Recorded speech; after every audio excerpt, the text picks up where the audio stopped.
കോഴിക്കോട് മാനാഞ്ചിറ വെള്ളിമാട് കുന്ന് റോഡ് നിർമ്മാണത്തിലെ അശാസ്ത്രീയതയുടെ കൂടുതൽ തെളിവുകൾ പുറത്തുവരികയാണ്. വലിയ തുകയ്ക്ക് കരാർ നൽകിയ റോഡിൽ കോൺക്രീറ്റ് ചേംബറുകൾ പോലുമില്ല. ഇതോടെ പൈപ്പ് ഇടുന്നതിന് പോലും റോഡ് വീണ്ടും പൊളിക്കേണ്ടി വരും. കൃത്യമായ നിരപ്പിലല്ല റോഡിന്റെ ടാറിംഗും പൂർത്തിയാക്കിയത്. നിർമ്മാണത്തിന് കരാർ നൽകിയതിൽ അഴിമതിയുണ്ടെന്നാരോപിച്ച് കെ ജയന്ത് എം.എൽ.എ വിജിലൻസിനെ സമീപിച്ചിട്ടുണ്ട്.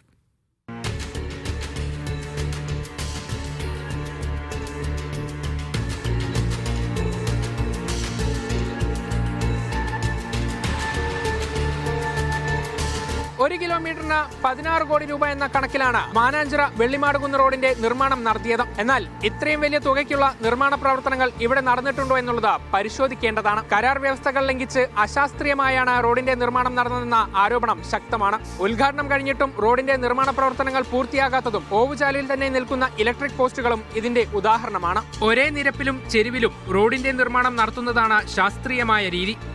എന്നാൽ മാനാഞ്ചിറ വെള്ളിമാട് കുന്ന് റോഡ് ഇങ്ങനെയല്ല. പഴയ റോഡിന്റെ ഉപരിതലത്തിൽ മാറ്റങ്ങൾ വരുത്താതെയാണ് പുതിയ റോഡ് നിർമ്മിച്ചത്. ഇതോടെ റോഡിനും മീഡിയനും നിരപ്പ് നഷ്ടപ്പെട്ടു. മെക്കാഡം ടാറിംഗ് നടത്തിയ റോഡിൽ ഉടൻ തന്നെ BC ടാറിംഗ് നടത്തണമെന്ന ചട്ടവും ഇവിടെ ലംഘിച്ചു.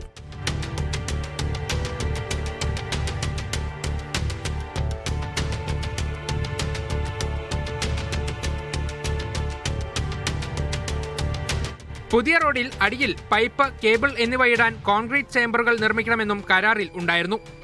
250 മീറ്റർ അകലത്തിൽ ഒരു ചേംബർ എന്നായിരുന്നു വ്യവസ്ഥ. ഒരിടത്ത് പോലും ഇത് നിർമ്മിച്ചിട്ടില്ല. ഇതോടെ ഭാവിയിൽ പൈപ്പിടാനും മറ്റും റോഡ് പൊളിക്കേണ്ടി വരും. ഓവുചാലുകളുടെ നിർമ്മാണവും തീർത്തും അശാസ്ത്രീയമാണ്. മഴ തുടങ്ങിയിട്ടും പലയിടങ്ങളിലും മണ്ണ് നീക്കം ചെയ്തിട്ടില്ല. ഓവുചാലുകളിൽ തന്നെ ഇലക്ട്രിക് പോസ്റ്റുകളുമുണ്ട്.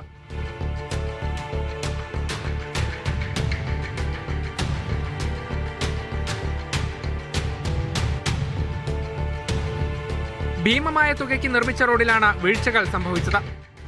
ഒരു തട്ടിപ്പിലൂടെ നേടിയെടുക്കുക ഈ കരാർ. ഒരു കോമ്പിറ്റൻസി ഇല്ലാത്ത, മുൻപ് ഇത്തരം പ്രവൃത്തി ചെയ്ത് ശീലമില്ലാത്ത ഒരു കമ്പനി അവർ ജല അതോറിറ്റിയിലെ പൈപ്പ് ലൈൻ പ്രവൃത്തികൾ മാത്രം നടത്തിയെന്നുള്ളത്. അതോടൊപ്പം ആഡഡ് ആയിട്ട് അവർ പറഞ്ഞത് ഈ വൈത്തിരി തരുവണ റോഡ് എന്നുള്ളത്. ഇതിനകത്ത് പൊതുമരാമത്ത് വകുപ്പിൻ്റെ ഉന്നതരായ നല്ലൊരു ശതമാനം ഉദ്യോഗസ്ഥന്മാർക്ക് ഇതിൽ വലിയ പങ്കുണ്ട്. നമ്മൾ ചിന്തിക്കുന്നതിൻ്റെക്കാളൊക്കെ എക്സോബിറ്റന്റ് ആയിട്ടുള്ള അഴിമതി ഇതിൽ നടന്നിട്ടുണ്ട്. വിജിലൻസ് അന്വേഷണത്തിലേക്ക് എത്തിയാൽ ഉന്നത ഉദ്യോഗസ്ഥരടക്കം കുടുങ്ങാൻ സാധ്യതയുണ്ടെന്നാണ് വിവരം. ക്യാമറാമാൻ നിഖിൽ PK ക്കൊപ്പം നന്ദഗോപാൽ, മീഡിയ 1, കോഴിക്കോട്.